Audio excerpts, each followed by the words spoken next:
আপনাদের জন্য নিয়ে এসেছি একটি সুস্বাদু কালাকাদ। প্রথমে 200 গ্রাম পনির নিয়ে নিতে হবে, সেটি কুড়ুনিতে কুড়ে নিতে হবে ভালো করে। যেন পনিরগুলি এবার কড়াইতে দিয়ে দিতে হবে, তার মধ্যে 1 কাপ গুঁড়ো দুধ ঢেলে দিতে হবে।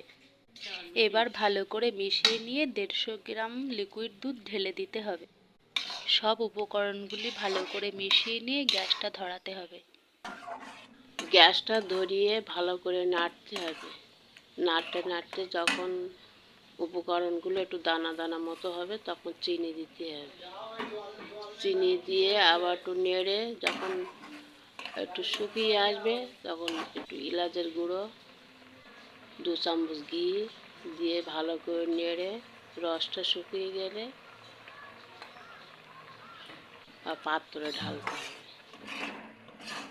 একটু চৌকো পাত্রে ঘি মাখিয়ে তার ভিতরে ঢেলে একটু সমান করে ওর উপরে কাজু কিংবা আমন্ড বাদাম ছড়িয়ে একটু ঠান্ডা হয়ে গেলে পিস পিস করে কেটে পরিবেশন করা যাবে।